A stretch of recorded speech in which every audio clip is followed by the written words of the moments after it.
Hi there, beautiful souls. Thank you for watching. I'm Gabrielle, retired medium in Germany, and I like to share some of my otherworldly experiences and insights. So, this one is about dreams. We all use dreams and symbols and signs that are appearing in our dreams, but rarely we do understand this kind of language in images, because the soul speaks in images, not in words. Images and vibration, which equals feelings. So, there is a very special thing about dreams. I already told you at night when you're laying in your bed, your body is sleeping, that your soul is kind of leaving the body and passing through all the different dimensions to get back to source, recharge the battery, and come back. And in these different realms, you sometimes encounter other beings or just images and pictures, and we break our head to try to understand that. Very often, the dreams and the sequences of images in our dreams does not make sense to our intellect. So I had this special dream, a repeating dream, and that's already telling a lot, because you don't only have kind of real life experiences that are happening right here and now when you're sleeping in your bed and your soul is passing through other realms. You also get back some images that are from another lifetime, and of course it's hard for you to place that with your um, how to call that, with your state of consciousness as a person, as an ego that you have right here and now in this life. So this repeating dream that I had throughout my childhood turned out to be a whole story after I started to explore it a bit more. Because in the beginning, I only felt kind of tormented by this dream, because it was not a very nice dream. It was, in the beginning, I was chased by something and I could not turn around, and I did not want to turn around because I had the feeling something very big and horrific is chasing me. Maybe you know these kinds of dreams. You're running and running and running, and sometimes you have the feeling you don't get away from the soil or from the path, and you don't get away from what is chasing you fast enough. And I even remember that this repeating dream changed during the time. Then sometimes I was managing to flap kind of with my arms like wings, and then I was able to suddenly leave the ground like a bird, and I could escape that thing that was chasing me. And then came the movie Jurassic Park and the whole dinosaur hype. And yes, I saw that film as well. And the images haunted me after the film, after watching that movie. And I already learned throughout my life I have to be careful what kind of pictures or images I take in from the outside, because as an ex-graphic designer, being very connected with images and drawing and things like that, I keep these pictures for a long time, so I'm kind of attached to it, which is no good, but I couldn't help to be attached with this kind of nightmare scenario, being chased. And sometimes I could escape and sometimes not. And after the film Jurassic Park, the dream changed again, because that's kind of all our unconscious fear like with a movie about, this very famous shark movie, After I saw that, I couldn't swim freely in the water without thinking, what's below me? Maybe there's a shark. So it's touching on our subconscious fears. And the dream changed that I was in a city with buildings and everybody was running away from something, chasing them all. And that time I got a glimpse of what was it that was chasing all the people, and it was a gigantic Tyrannosaurus Rex. And that thing was running through the streets, bumping into buildings, and they crushed. And just I was hiding behind some kind of wall and hoping that this creature would not find me. And then I looked around the wall and I saw that the big Tyrannosaurus Rex was just with one bite, biting into a building with the people in it and crushing the bricks and everything. And well, I thought in the beginning, okay, now my repeating dream of being chased turned into a dinosaur dream. What does that mean? And then I heard somebody on the internet talking about dreams as well. And this woman really had a great insight because she found out that she had kind of the same dream that I had. And she said that's what she gathered back as a memory from the Lyran Wars in our universe, where the human race started more or less, and they were attacked by reptilians.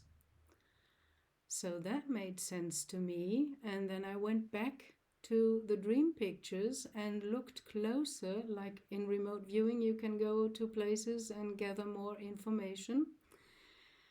And I suddenly was puzzled because, it looked like a dinosaur with skin and everything and some color on the skin. But how can a dinosaur, a living being, with one bite, crush a whole building and crush the stones? That didn't make sense to me. And suddenly I got it because the vision changed and I saw it wasn't a dinosaur, a living creature.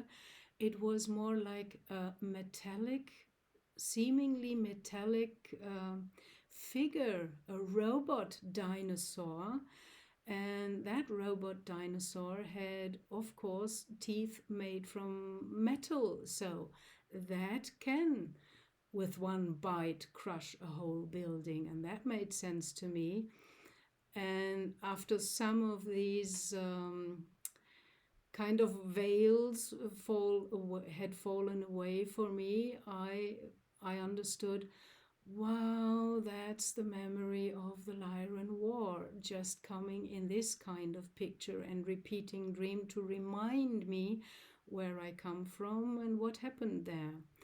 And because I had this mirror meditation thing happening, where in the end I saw a lion's face in the mirror gazing back at me, yeah, started to make sense.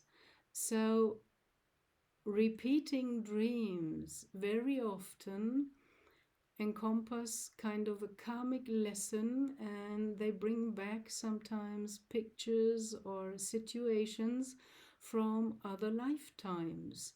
So that's quite clear that we can't place that in this, our current lifetime, but as a memory from a former lifetime. And all these memories, they are kind of in the soul as energy. And when you're kind of ready, then the thing comes up, and if you stick with it, sit with it and want to understand it, then it can unfold and show more of what's behind the whole story. So I just would like to remind you, have a different look at your dreams, and you can even start a dream diary, which I did for some time after I read some Edgar Cayce books, which I really liked. You can train your perception and your remembrance of pieces or images from dreams. If you put a blank paper or book on the side of your bed, and the first thing you do in the morning is write down whatever you remember. And if you do that for some time every morning, you will find that you remember more and more and more. And suddenly the things make sense in a different way, and they unfold their messages.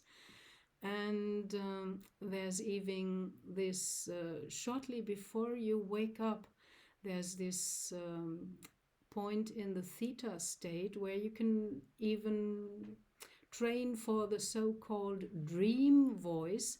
That's this kind of booming voice that some people hear shortly before they wake up. And if you focus on that, you can get messages and hints and insights from the booming voice shortly before you wake up, as well from the dream voice.